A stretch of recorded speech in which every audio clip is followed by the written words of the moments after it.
This is The Roadmap with Lee Heisman. Hello, everyone, and welcome to The Roadmap, exclusively here on ASBN.com. I'm Lee Heisman, and every week we bring you some of the brightest entrepreneurs, CEOs, and business owners who are climbing the ladder, scaling their businesses, and thinking about how one day to exit stage left. Welcome to the show again, and thank you so much for my guest, David Buchter, coming on the show. David, thank you for joining today. Thank you, Lee. Thanks for the invitation. Honored to be here. Absolutely. I've known you for what feels like dog years, 20 years, but it's been 5, and Right. I finally got your last name right, Buchter. That's correct. Yes, it's spelled uniquely, but something about you is always unique, Dave. And the story you're going to bring our viewers today, which is interesting, is you've had the fortune of going through an exit. Yes. And I want to talk about that roadmap that we're running here on the show, and about growing, scaling, and exiting a business. Not every time you try to exit does it work. And I'd love to talk to our audience about some of the failures that happened, some of the buyers that were kicking tires. And then I want you to speak a little bit about the process, because you didn't sell 100% of the business. It was a partial sale that went on over time. Could you speak to this? Sure.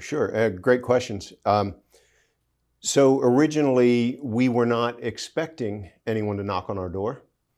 We didn't think that we would be on anyone's radar. And what kind of business was it? Was it a managed service provider? Yes, we were a managed service provider founded in late 2001. And about 5 or 6 years in, we got a ring from a national provider who thought they were interested. And we were kind of floored. But yet, it was a very nice process to work through. So, when you get that call, you spoke a little bit earlier about representation. Right. And when these people call you out of the blue to buy your business, it's exciting. Right. Number one, it's a longer process than they may tell you it's going to be. Sure. But also representation, some of the things you were shocked about because they were looking out for their best interests. That's right. And at the time, we were still trying to build a better mousetrap. We had blinders on to the potential exit or the potential M&A opportunity. We had no idea. And having never done that before, we were in a position to just see where it went and what people were looking for. Didn't understand that the people who knocked on our door had a different interest than we would have had to sell. And then I started to understand the differences between buyer side representation and seller side representation. And then it made some sense. And that was probably light bulb one. Light bulb one, that was your first experience, but you had a second experience with people kicking tires. And what did you take from that first experience that helped you through the second one? One, I knew a lot more after going through the diligence with that first company, ultimately to find out that we weren't a fit. I learned a lot more about the process, and I also learned a lot more about myself and my partners. And we found that there were dichotomies all over the place. And we had to solve for some of them. So do you mean internally as well? Yes. Yeah, we had to solve for some things internally that we weren't prepared to solve for. So give some examples for our viewers, because again, as people are out there thinking I might want to sell a business, this is why they would watch the program, so they could get a sense about what are the hurdles that you had to overcome, and they learn from this. Sure. We had started the business kind of as friends and had known each other from previous employment situations and had a good relationship, and we liked each other personally. We liked what we all brought to the table. There was overlap, but not 100% overlap, and we became good friends in business. Didn't really understand what was driving each one of us to where we ultimately wanted to go as individuals, and that first process helped us see that the four of us had differences that we didn't think we did. Some of them were financial, some of them were next step, some of them were family oriented. We learned a lot about each other. And a big piece for that was us understanding that there was a difference between running a business for lifestyle and running a business for sale. And that was a light bulb too, was understanding that we had a lot of things to fix about the business before we were truly valuable, and we could see the most value out of a transaction. So would you recommend for viewers out there, which is important, and that's why people are watching you, is before you go to market, would you want to get you and your partners co-aligned on all those topics in advance? Yeah, even if you're not skilled to do that individually, there are people out there who we reached out to help us understand the things we didn't understand about our business. We had our own set of pride, but we weren't prideful enough to understand that there are people who have done this and we could benefit from that. So bringing in external consultants to help us through that process helped us understand who we are, who we were, and what we needed to fix personally and professionally to get to this next place. So, you know, a lot of people that sell their business, they would think, okay, it's a transaction. I'm selling 100% of my business and then I walk away the next day. Right. So I put it on the market, someone hands me a check through moments of letters of intent and due diligence, and then I'm walking away the next day, which I think you realize isn't the case. And more importantly, when you sell a business, you don't have to sell 100% on day one. I think you experienced that. Can you share? Yeah, we absolutely experienced that, and we didn't know anything else other than if we were going to sell a business, somebody was going to pay us X dollars, and we would no longer be owners. Wasn't the case. We didn't understand that there were options, and we didn't understand the buyer's side of it. Their incentive was to buy something that they could build and grow, and the owners, my partners and I, we were integral to the business. And that's a really big piece. If we weren't as integral to the day-to-day part of the business, we probably could have sold maybe in one transaction. But our guarantee to the buyer was that we were going to be around for up to 2 years, and we were going to help the buyer transition, and we were going to help the clients transition.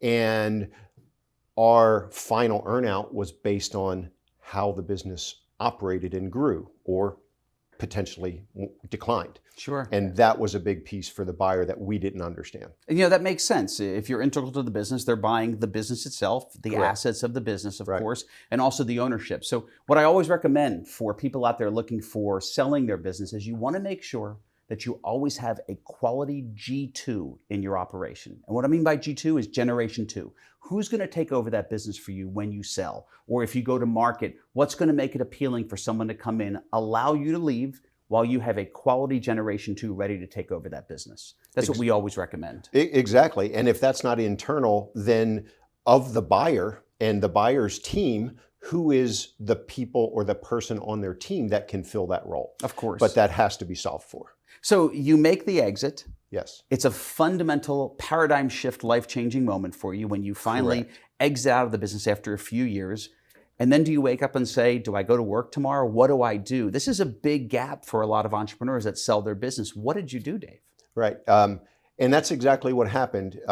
And my experience was different than my partner's experiences because we each had different goals. We were at different places in our lives or different places professionally, and we had different goals for next steps. For me, I thought I was closing in towards the end of my career, and I wanted something that was maybe a little bit less hectic, a little bit less stressful, and I was looking to take my years of expertise in the industry and bring it to bear for a company where I could work for them. And you did that for what, a year or two? Almost, yeah. I think it was almost 2 years, but a year and a half before, well, a little over a year before I really understood that it wasn't who I was and what I wanted to do. Because once you're an entrepreneur, once you're a business owner and you're betting on yourself, it's kind of hard to bet on somebody else. Is that accurate? It was accurate for me. If it's accurate for everybody, I don't know. Fair. But for me, it was definitely accurate. And I didn't understand what I was feeling until I could think it and talk it through. So what did you do then? What happens after you work a year and a half or 2 years as maybe a virtual CIO, VCIO for companies? You realize, what are you going to do at that point? Well, and the job that I exited to put me in an IT director CIO role for a mid-sized firm, law firm. And from there, I was able to take the feelings I was having where this wasn't right for me. The work product was fine. The environment in which I worked was not. And it was not about the firm. It was about me. It wasn't right for me.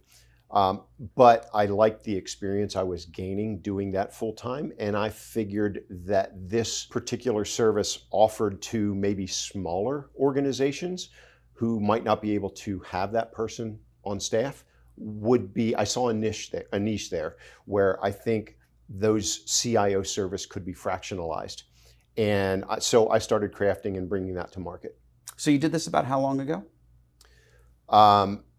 That was October of last year. October last year, and the organization is Will Tech Group. Is that Will correct? Technology Group, yes, that's Will correct. Technology Group. So what's it like working with, and we all know Ryan Will, and Right. I was just texting Ryan earlier, Right. and he's going to be definitely coming on the program. But talk about this experience over the past, year and a half. Yeah, the experience has been very challenging, and challenging in a good way, not challenging in a bad way. We were two like-minded individuals. Ryan had run his own business for up to 19 years now. I had done the same with partners. And we found ourselves very like-minded, enjoying each other's work product. There was minor overlap. He solved a different technology case than I was always solving, but there was overlaps, and we saw that our clients could consume all of these services and products, not just one or the other. So we made a really good match. That's wonderful. Yeah. So, Dave, you're very self-aware. That's why I love being with you, not just here Thank you. today, but all the time. And there's no hold barred with you. So for entrepreneurs out there that are looking to exit their business or are in the process of it or planning to do it at some point, give me 1 to 2 of the biggest mistakes that if you could go back and change, you would do. Wow.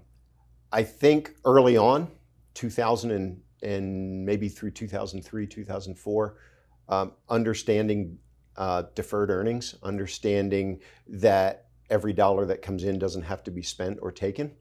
I think we could have been a lot more valuable and had more options if we understood that difference between lifestyle businesses and for-profit, for-sale businesses. That's probably one that I think would have been key for us. I think we could have gone further.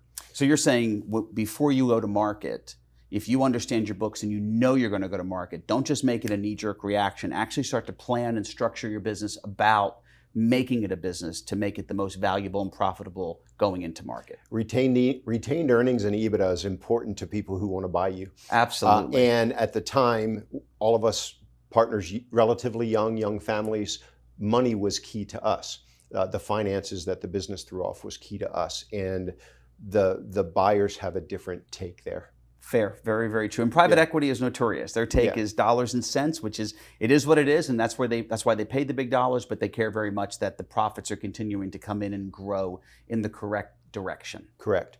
So, Dave, give me one more thing before we wrap up here is, for viewers out there and for someone who's successfully done this and you're back into the marketplace of entrepreneurship again, what was one of the best decisions you made? Was it the timing of selling? I know everybody can look back and say, I could have got more, I should have done things different, and I appreciate your openness about that, but give me one of the best things that you've done through this process.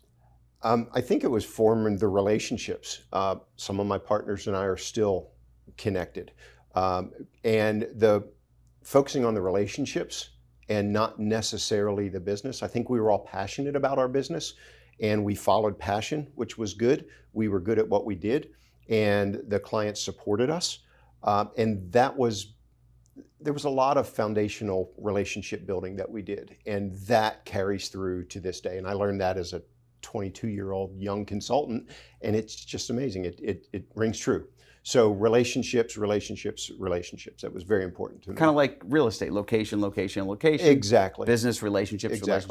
And that's why our relationship is wonderful, and I thank you so much for coming on the show. How would people get in touch with you at Will Technology Group if they wanted to? Not just for services that you offer, but also maybe for mentorship and just really, getting as much information out of that head of yours that has all this knowledge.